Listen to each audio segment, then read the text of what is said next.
کے ساتھ مضبوط کریں۔ انہی مواقع میں سے ایک موقع عشرہ ذوالحجہ یعنی ذوالحجہ کے پہلے 10 دنوں کا موقع بھی ہے۔ کتاب و سنت میں ان 10 دنوں کی بہت ہی زیادہ فضائل وارد ہوئے ہیں۔ چند فضیلتیں سنا کر میں اپنی بات کو ختم کرتا ہوں۔ نمبر 1، اللہ رب العزت ارشاد فرماتا ہے والفجر ولیال عشر والشفع والوتر، فجر کی قسم، 10 راتوں کی قسم، جفت اور تاج کی قسم۔ نعمت ترجمان القرآن، حبر الامہ، مفسر قرآن عبداللہ بن عباس رضی اللہ عنہما وہ فرماتے ہیں کہ 10 راتوں سے مراد جن کی اللہ رب العزت نے قسم اٹھائی ہے وہ ذوالحجہ کی پہلی 10 راتیں ہیں۔ جفت سے مراد 9 ذوالحجہ یعنی یوم عرفہ ہے، اور 10 سے مراد، تاک سے مراد یوم النحر یعنی 10 ذوالحجہ ہے۔ گویا کہ اللہ رب العزت اپنی مخلوق میں سے جس کی بھی قسم اٹھائے تو وہ مخلوق زیادہ اہمیت کی حامل ہوتی۔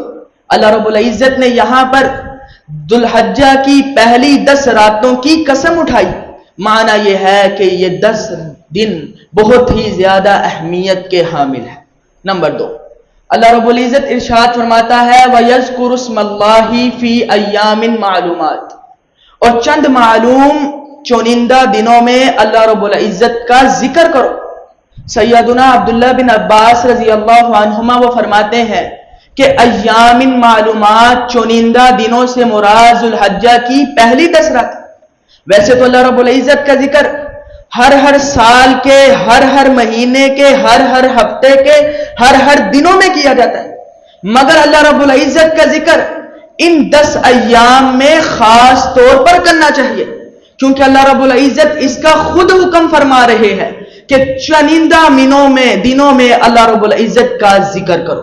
نمبر 3، اللہ رب العزت نے 9 ذوالحجہ کو یوم عرفہ کے دن اسلام کو مکمل کر کے اہل اسلام کو انعام بخشا۔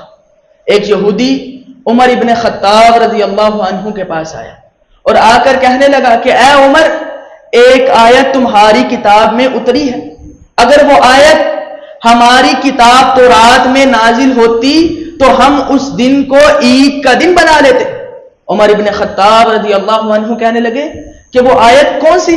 تو یہودی نے کہا وہ آیت یہ ہے الیوم اکملت لکم دینکم، اللہ تعالیٰ فرماتا ہے کہ میں نے آج کے دن تمہارے دین اسلام کو مکمل کر دیا۔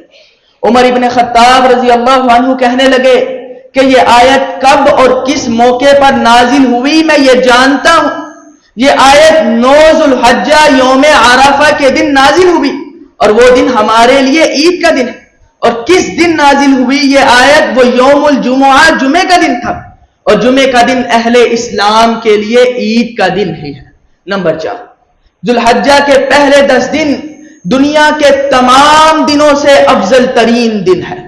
رسول اکرم صلی اللہ علیہ وسلم نے فرمایا افضل ایام الدنیا ایام العشر، دنیا میں جتنے بھی دن ہیں سب دنوں سے افضل ترین دن ذوالحجہ کے پہلے 10 دن ہیں۔ ایک اور موقع پر ارشاد فرمایا ما من ایام العمل الصالح فیہن احب الی اللہ من هذه الايام العشر، اللہ رب العزت کو کسی اور دن میں کیا گیا عمل اتنا محبوب نہیں ہے جتنا ان 10 دنوں میں کیا گیا عمل زیادہ محبوب ہوتا ہے۔ صحابہ کرام رضوان اللہ علیہم اجمعین نے سوال کر دی اے اللہ کے نبی ولل جہاد فی سبیل اللہ، جہاد فی سبیل اللہ سے بھی نہیں؟ تو کائنات کے امام نے فرمایا ولل جہاد فی سبیل اللہ، جہاد فی سبیل اللہ سے بھی نہیں، الا رجل قد خرج بنفسه وماله، ایک آدمی ہے جس کی زیادہ فضیلت ہوگی، اور وہ آدمی یہ ہے جو اپنے مال اور اپنی جان کے ساتھ جہاد کے لیے گیا اور کچھ بھی لے کر واپس نہیں آیا۔ معنی یہ ہے کہ شہید کی زیادہ فضیلت ہو سکتی ہے، اس کے علاوہ کسی اور کی نہیں۔ نمبر 5، جو شخص یوم عرفہ یعنی 9 ذوالحجہ کا روزہ رکھتا ہے تو اللہ رب العزت اسے کیا انعام دیتے ہیں؟ کائنات کے امام محمد الرسول اللہ صلی اللہ علیہ وسلم نے فرمایا سیام یوم عرفہ احتسب علی اللہ، ان یکفر السنۃ التی قبلہ والسنۃ التی بعدہ، جو شخص یوم عرفہ یعنی 9 ذو الحجہ کا روزہ رکھتا ہے تو میرا یہ گمان ہے کہ اللہ رب العزت اس کے 1 سال پچھلے اور 1 سال آنے والے دونوں سالوں کے گناہوں کو معاف کر دیتا ہے۔